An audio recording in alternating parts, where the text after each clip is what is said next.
ഹൗസിനോട് addicted ആയി പോയിട്ടുള്ള കുറെ ആൾക്കാരുണ്ട്. ഇപ്പോഴും ആ ഹൗസ് മറക്കാൻ പറ്റാതെ പഴയ അവരുടെ ഞാനൊന്നിനും വീഡിയോസ് എടുത്ത് കണ്ടിട്ടേ ഇല്ല. ഉള്ളത് അവിടെ ഇട്ടിട്ട് പോകുന്നു. അങ്ങനത്തെ ഒരു മൈൻഡിൽ പോയാൽ അടിപൊളിയായിരിക്കും. അല്ലെങ്കിൽ പെട്ടോ.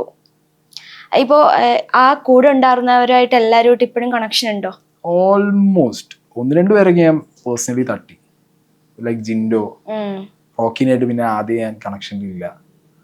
അൻസിബ, അങ്ങനെ കുറെ ഫാക്ടേഴ്സ് അതൊന്നും ഇല്ല, കണക്ഷനിലില്ല. അർജുൻ കണക്ഷനിലില്ല. അങ്ങനെ കുറെ ആൾക്കാരൊന്നും നല്ല കുറെ കണക്ഷൻസ് കിട്ടിയിട്ടുണ്ട്. ഒരുപാട് കണക്ഷൻസ്. സിജോ, നന്ദന, റസ്മിൻ, ജാസ്മിൻ ഓൾറെഡി പുറത്തുനിന്നേ അറിയാം. ഗബ്രി, സിബിൻ, ജാൻമണി, കുറെ ആൾക്കാരുണ്ട്. പറയാണെങ്കിൽ അപ്സര മുതൽ അങ്ങോട്ട് ശരണ്യ, കുറെ ആൾക്കാരായിട്ട് നല്ല കണക്ഷൻ. അഭിഷേക്, കുറെ ആൾക്കാരുണ്ട്. പറയാൻ ഒരുപാട് ആൾക്കാരുണ്ട്. മറ്റേ അഭിഷേകിനായിട്ട് അത്ര കണക്റ്റഡ് അല്ല. കണക്റ്റഡ് അല്ലാത്തവരും ഉണ്ട്, കണക്റ്റഡ് ആയിട്ടുള്ളവരും ഉണ്ട്. പേഴ്സണലി തട്ടിക്കളഞ്ഞ ലിസ്റ്റിലാണ് ഇപ്പൊ ഈ പറഞ്ഞ ജിൻഡോ ഒക്കെ ഇരിക്കുന്നത്. അങ്ങനെ തട്ടിക്കളഞ്ഞവരും ഉണ്ട്. അവരുടെ ഭാഗത്തേക്ക് നോക്കി